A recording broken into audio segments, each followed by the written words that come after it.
So magandang araw mga idol, magandang hapon po. Ah, Updated po tayo ngayon sa ating siling panigang idol. Dahil ito po ay nag-harvest po kami ngayong araw na to mga idol. So shout out dyan sa mga palaging nanonood sa aming videos, sa aming laging nag ano ba yan? Wait po idol ha. Okay. Shout out po kayo niya dyan sa mga nanonood natin, mga kabusing, mga ka-farmers tulad nakin, tulad ko ay isang nag-aaral sa pagpananim tulad ng pagtanim ng mga vegetable or gulay mga idol. So magandang hapon po. So nandito po tayo ngayon sa ating siling hina-harvest ngayon mga idol. So almost hindi po natapos simula kahapon hanggang ngayon. So makita po natin ang ating siling labuyo nga parang lumampas pa po sa atin. Tingnan nyo po mga idol, hindi ako nakayuko, nakatayo ako na maayos mga idol, pero parang lumampas pa po sa atin ang tayo nito. So ang ating harvest ngayon ay apat lang po nga linya or idas or tudling mga idol sa iba mga term dyan. So yan lang ang natapos natin dahil ang sobrang puti or maano siya, sobrang liit ng ating siling labuyo. So makita po natin nga ang daming bunga. So konti lang hinog sa labas pero sa ilalim ay ang dami. So tingnan nyo po ang taas ng sili natin mga idol. Parang bukid na yan mga idol.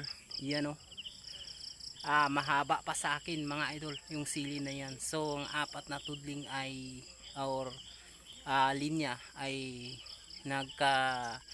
katimbang po kami ng 60 kilos. So apat lang po yan nga linya. So ngayon ay para tomorrow, simula pa kahapon yung harvesting natin pero hindi pa natapos mga idol. So ngayon, bukas ay ipagpatuloy natin ang harvesting natin ng sili nating labuyo.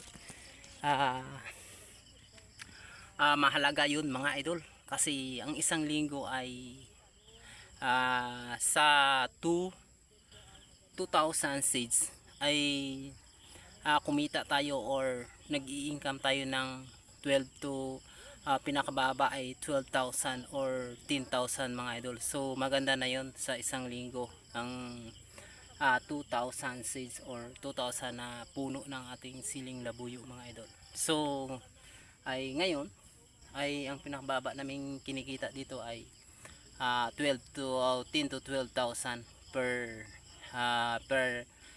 weeks mga idol. So alam nyo ang production nito idol ay aabot 2 to 3 months ang ating production, tuloy-tuloy nga production ng ating siling labuyo. So kung maganda yung pag-alaga natin ay tuloy-tuloy ito hanggang sa next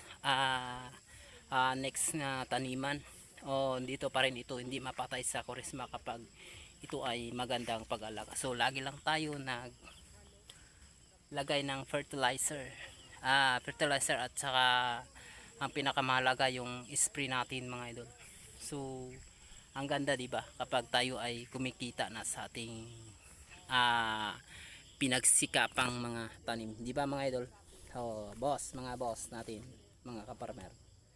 So maaari po kung gusto nyo po magpaturo sa akin ay tuturuan po kayo kung paano kumita or magtatanim ng ating mga halamang sili or ampalaya or iba pa dyan. Kung may kunti akong alam dyan mga idol, kahit sitaw, kumita rin tayo kapag tayo ay may alam sa ganyang mga tanim mga idol. So mas kutito mga idol, pero sabi nila medyo dollar ang presyo. Kasi ito ay na pinakababang presyo mga idol per kilo is 120. Ang baba na talaga yan. Ang sobrang baba na talaga ang kikit per kilo.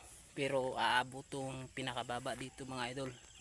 Kung mahalan ang kilo or tataasan mga kilo ay aabot ng 150 ang kilo per kilo mga idol.